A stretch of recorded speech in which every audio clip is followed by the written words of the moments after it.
Welcome to the HerHealth Podcast, transforming health for women and girls at risk, where we empower women and girls to take charge of their health and well-being. Join us as we shine a spotlight on issues affecting women and girls' health and explore ways to create positive change. Get ready to be inspired and empowered as we discuss health, advocacy, and empowerment for women and girls at risk. Please be advised that this podcast may cover sensitive topics such as gendered violence. We understand that these discussions can be difficult to listen to. If you feel uncomfortable or need support, we encourage you to prioritize your well-being. Consider exploring our other podcasts if these topics are triggering for you. Resources can be found in the description. Welcome to today's episode of the HerHealth Podcast. We are so excited to have Kira Snodgrass and Mary Valenzuela with us from Calgary Communities Against Sexual Abuse, or CASA. Kira and Mary are both sexual violence educators and have an incredible wealth of experience in supporting survivors, as well as providing education on the complexities of sexual violence. Kira, with her background in child and youth care and addictions counseling, has worked on the sexual assault response team in both Lethbridge and Calgary, providing frontline support and education. Her deep passion for supporting people impacted by sexual violence comes through in everything she does. Mary comes with a background in sociology and women's and gender studies, and she's dedicated much of her work to creating safe spaces for vulnerable communities. Whether it's immigrant youth or youth in the justice system, Mary has been advocating for change through education and dialogue for years. Today, we're exploring sexual violence with an intimate partner relationship and how it's often overlooked, how consent is misunderstood in committed partnerships, and how trauma-informed and intersectional approaches can help us better support survivors. We'll also discuss the evolution of sexual assault laws in Canada and practical strategies for professionals, communities, and allies. Kira and Mary, welcome. To start us off, the question I have for you is, why do you think intimate partner sexual violence tends to be minimized or misunderstood, even among professionals? Part of it can be that there's this traditional false idea that sexual violence can exist in the same relationship or even interaction that consensual sexual activity exists.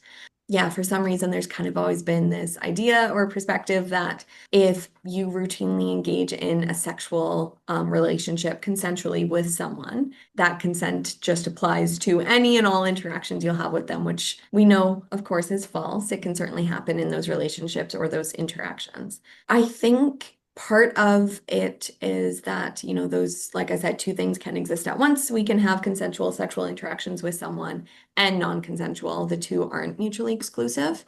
I think additionally, though, there is a common idea of sexual violence or sexual assault specifically happening in the same way that we see it happen in movies or TV shows, but that's not usually how it plays out or occurs. I think we have to keep in mind that manipulating, guilting, or coercing someone into engaging in sexual activity is not true consent, meaning that it's not a consensual sexual interaction. And that's often the way that intimate partner sexual violence occurs. It's not typically in the fashion that we see it taking place specifically on movies and TV shows. And I think we had mentioned this too in our webinar session, is just for some people, they might be like, yeah, of course, consent needs to exist in relationships and every sexual interaction and everything like that. But then as soon as we bring up the manipulating, guilting, or coercing, it's like, oh, I didn't realize that was part of it. And so that, I think, is where some of that lack of connection takes place, where folks maybe don't understand or they even maybe minimize intimate partner sexual violence, is because we miss the piece of true consent. Absolutely. And I find, and it's, I think, something we see throughout social discourse, that we really do assume a relationship is implied consent when it isn't. And it's always an ongoing thing, regardless of if you're in a relationship or not. Mm-hmm. And that leads me to my next question, that many people still believe that consent is automatically given in long-term or marital relationships. How do you address this myth in your education and support work? Yeah. Well, we try and address it in a very delicate way, because there's a lot of different reasons why people hold this misconception as the truth, maybe even in their own lives, or that's just the way that they view relationships. But for some folks who grew up in or were like married prior to 1983, when laws did change to showcase that sexual violence can happen within marriages or common law partnerships, long-term relationships.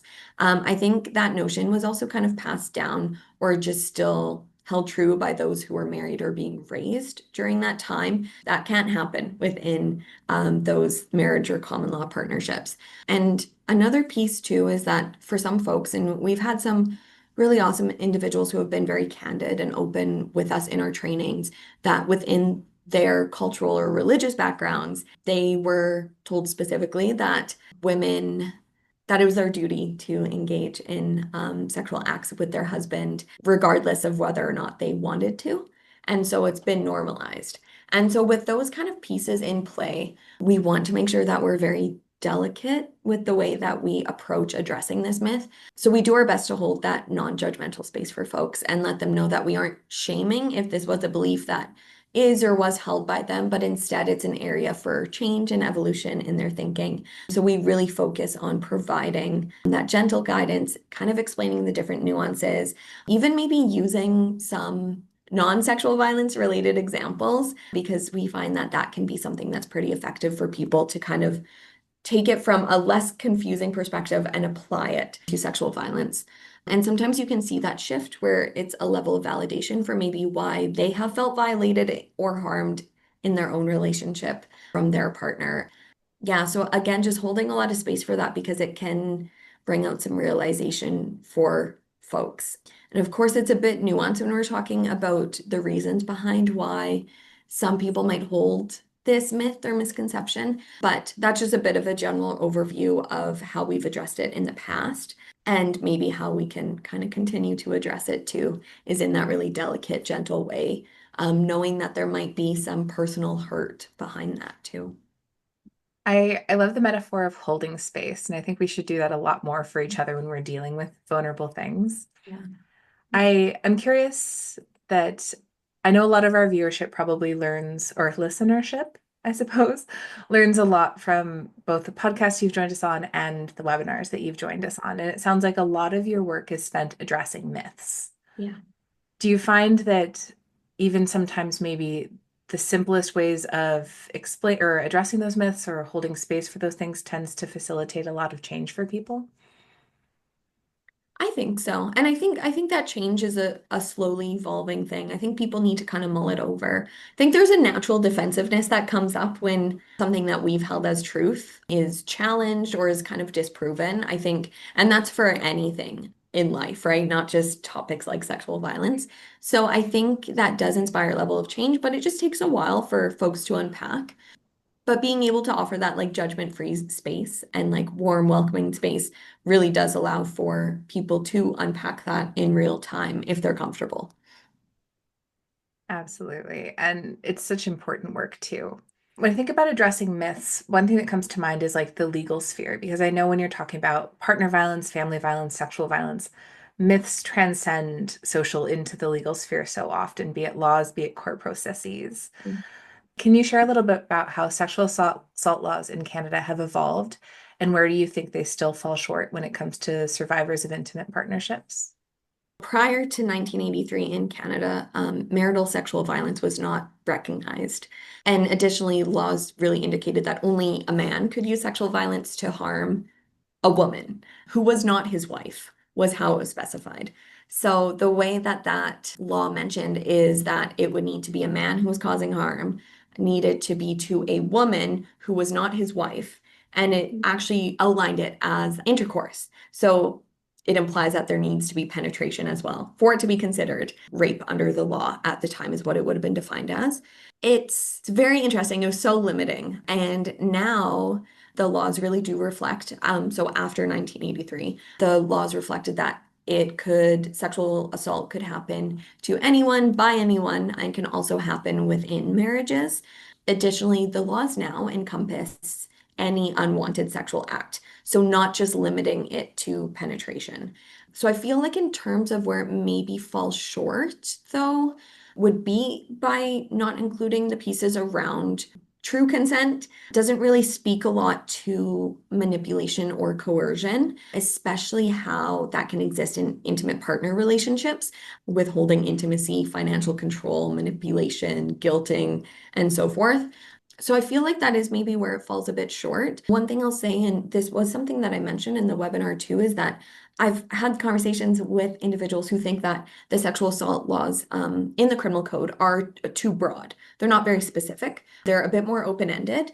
A reason why they're a bit more open-ended is because sexual assault specifically can look like a lot of different things. It doesn't necessarily look the same depending on the instances, and there's a lot of things that go into that. So by having a bit more of a broad definition means that we're not leaving out any experiences, whereas we saw prior to 1983, that very niche definition really left out a lot of folks.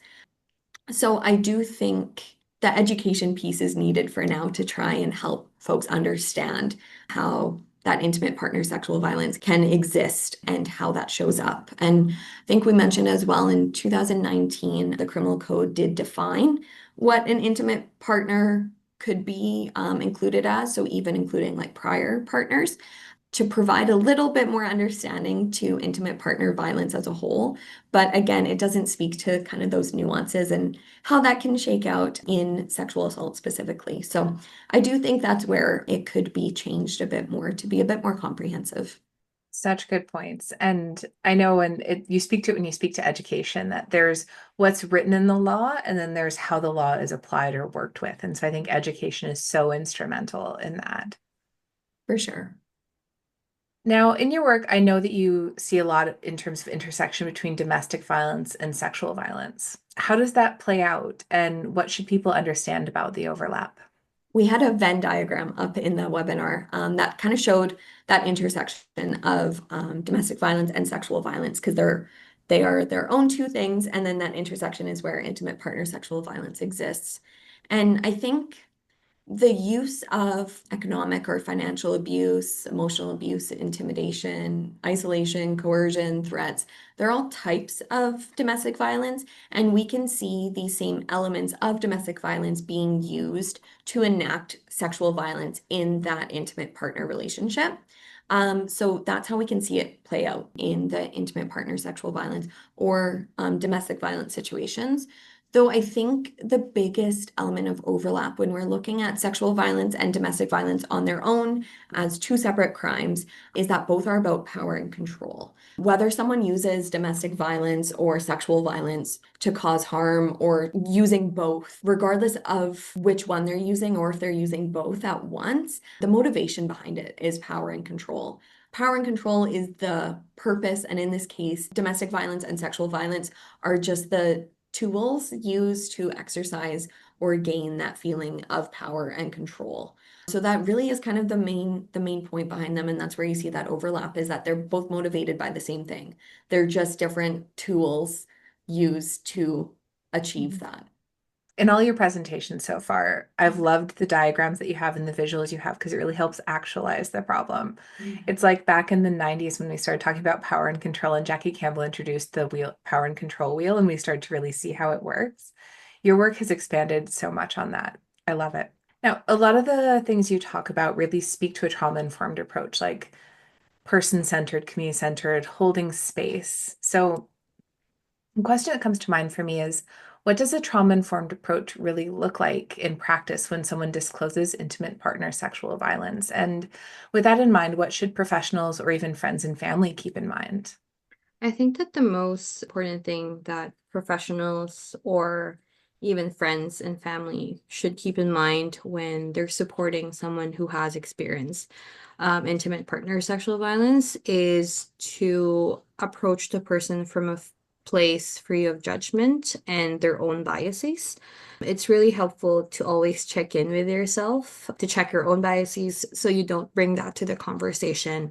And people are able to hold space for the individual's experience with an open mind. Oftentimes, when a friend or a family member discloses to us that they are being abused by their partner, whether that's sexual or physical, emotional, mental, etc., our first instinct is always to tell them, usually that person is bad for you. They're gonna harm you even more, or like, you should come to my place, or I'll find a shelter for you. I'll just get out of that place, basically, right?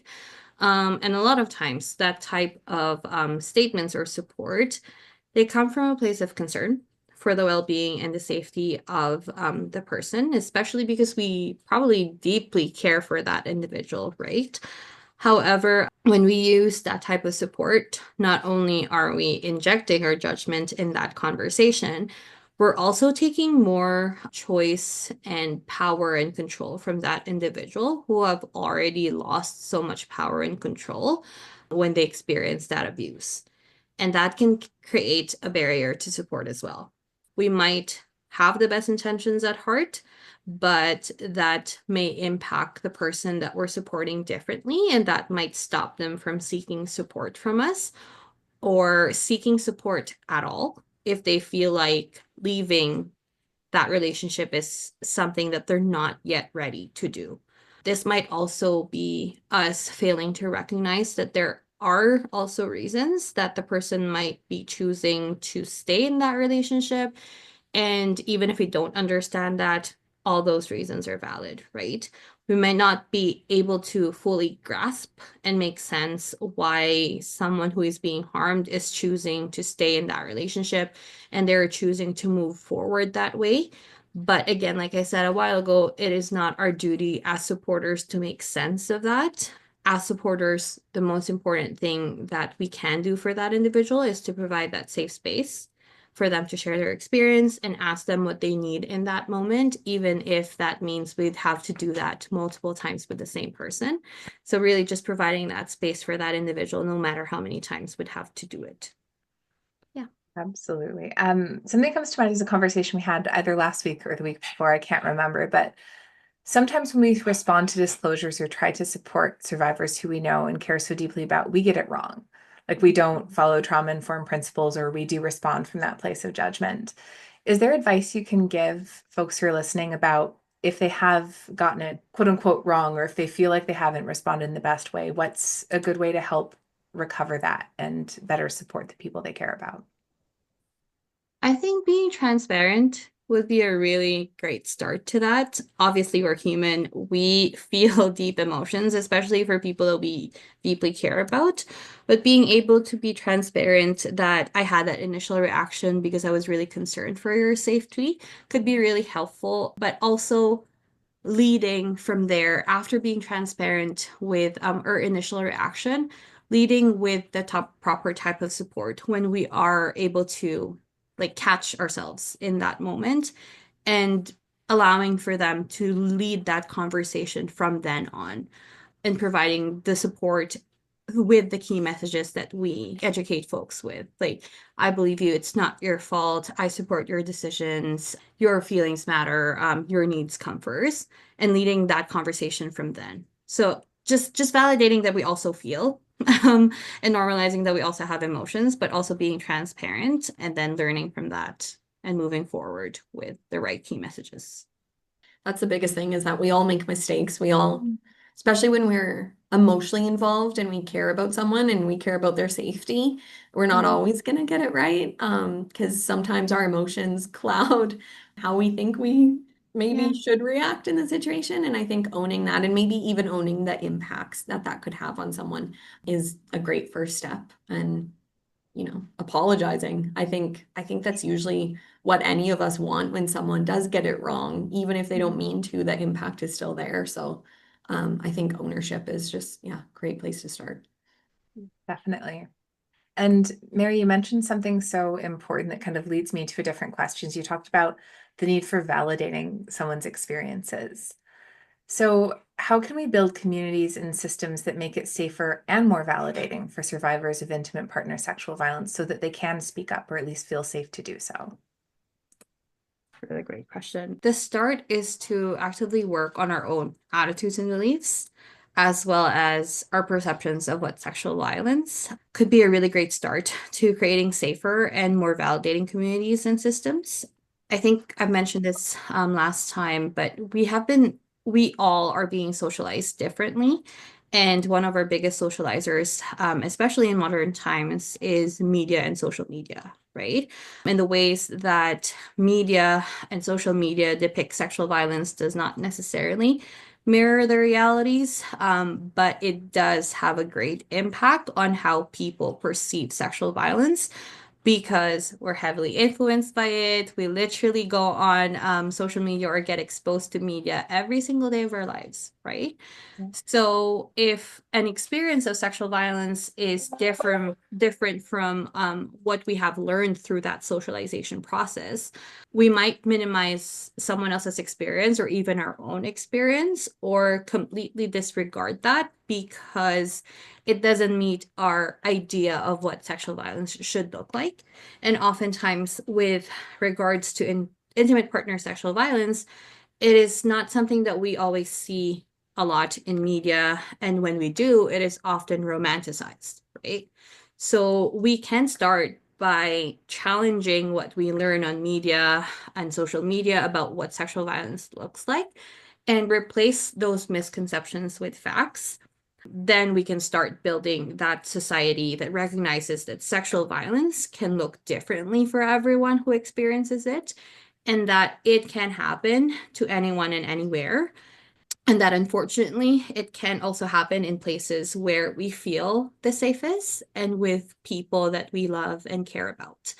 And although that is a sad, sad fact, it is the reality of the situation, and spreading those facts can help normalize that sexual violence can also happen within those intimate relationships, and that can help in creating a more validating and safer society for people to share an experience of intimate partner sexual violence.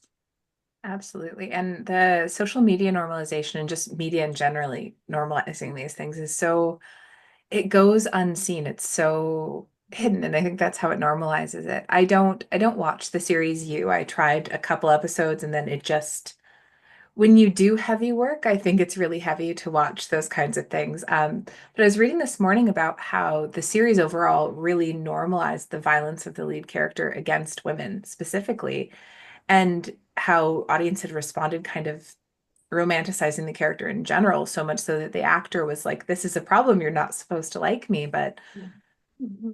it's, I don't know, it's interesting. Do you run into that sometimes when you're talking to people? I think so. I honestly find that people have referenced that show a lot, and I have watched that show myself, and I agree. Like you're sitting there and you like almost have this like initial response to like root for him because he's the protagonist. So you're like, and it's like, no, like that is weird, and it's very interesting. I mean, like you said, the actor, I think it's Penn Badgley, like really has been very honest about the fact like it wasn't what he thought. Like people are like really romanticizing him and almost like speaking to the fact that he's like a good partner. And it's like, no, he's not. And it's really interesting. And I think even one of the shows or movies, I guess, that got brought up in one of the trainings that I had done in the past was, I think it's called 365 Days, where the character kidnaps a woman and holds her captive for 365 days in order to, and said like, I'll let you go if you're not in love with me by like the end of the year. And that movie was really romanticized as well. I mean, the whole notion is like romanticizing a kidnapping essentially, but like a lot of folks were on social media again talking like, oh, I wish this happens to me, or like I hope this happens to me. And it's like, oh no.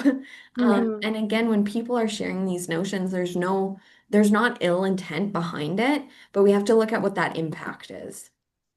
Absolutely. And Hollywood does it because it's like the, if it bleeds, it leads, you're going to get attention. Mhm. And then Yeah. the unintended consequences are huge. To wrap our conversation up and kind of bring us back to that support service piece, for those listening who work in health, education, or social services, what's one thing they can do differently today to better recognize and support someone who may be experiencing sexual violence in a relationship?